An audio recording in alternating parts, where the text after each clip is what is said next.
my name is Julianne. I'm 67 years of age. I was diagnosed with Asperger's in 2009. It was a very much a relief, but it was also quite scary. A relief because I had the answer to my lifelong quest of trying to find out what was wrong with me. My parents knew that I was from the not quite right shop, and so did I. I was medicated with phenobarbital from the age of 7.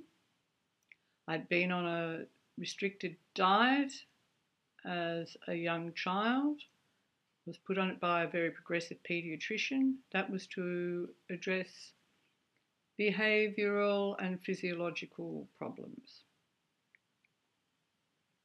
My life has been anything but conventional. And that is just the way it turned out to be. I didn't plan it that way. In fact, I didn't really plan my life at all. There was nothing that I wanted to be. There was no image of this or image of that. It just happened, unfurling, unfurling, unfurling, as it is now still. After the conclusion of my first marriage, I travelled overseas, backpacked. I mixed with people of various countries, fellow travellers from other continents, and the people native to the countries which I was then living.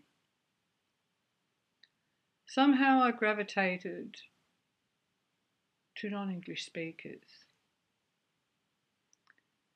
And even though I'd been a lousy language student at school, as I couldn't fathom the rhyme and reason to learn phrases like the cat is black in French or German or any other language for that matter, I became passionately interested in acquiring other languages in order to communicate with these people from different cultures who related in different ways, saw life in different ways. And it was fascinating, but it became a passion. And that, to me, was a sensible way of acquiring a language. It had a purpose, to understand and to communicate.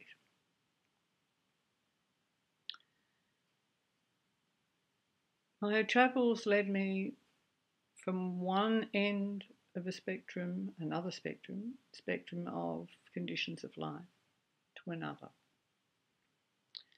There were times when I was so down and out, I lived in caves and tents, etc.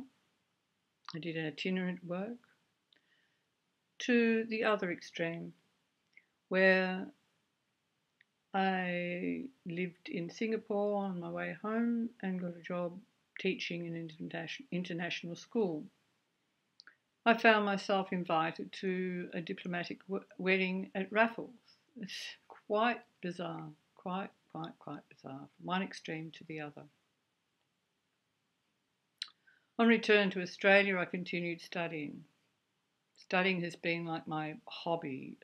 I have studied many disciplines at different universities, ranging from arts to fine arts, psychology, philosophy, Greek language and literature,